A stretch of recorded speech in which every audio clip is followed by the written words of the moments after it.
দেখতে পাচ্ছেন আমাদের এখানে একজন স্টুডেন্ট আমাদের এই বেসে ক্লাস করছিল, ওনাদের বেস শেষ হয়ে যাবে।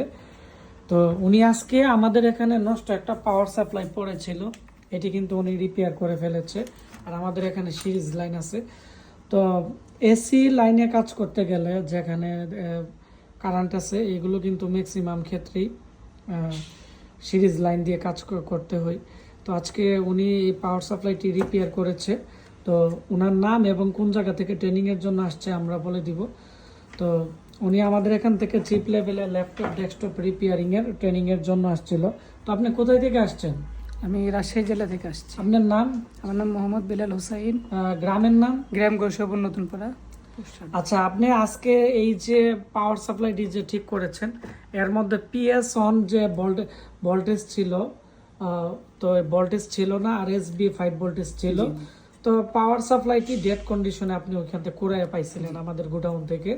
তো এটি মূলত হচ্ছে দুইটি ট্রানজিস্টর আছে 13,007। তো দুইটি ট্রানজিস্টর কিন্তু সমস্যা শর্ট হয়ে গেছিল, তো এটি পাল্টাইছে। আর পাশে আবার হচ্ছে 10 কিলো ওহমসের এবং 8.2 কিলো ওহমসের দুইটা রেজিস্টর ছিল, এটিও চেঞ্জ করছে। তো এখন এটা চালু করেন তো আমরা দেখি যে এটা কি অবস্থায় আছে। তো পাতা কালো একসাথে শর্ট করলে পাওয়ার সাপ্লাই বুঝতে পারবেন, যখন ফ্যান ঘুরবে তখন বুঝতে পারবেন এটি ভালো আছে।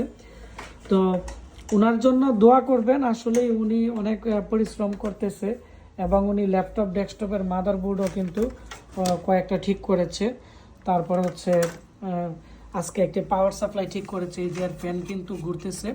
তো ভিডিওটি বেশি বেশি করে শেয়ার করে দিবেন। আর যারা ট্রেনিং করতে চান আমাদের এখানে এই বেজে আপনারা ট্রেনিং করতে পারবেন। আগামী বেজে আমরা নিব হচ্ছে 25 জানুয়ারি 2026 তারিখ আমরা নতুন বেজ আমরা শুরু করব।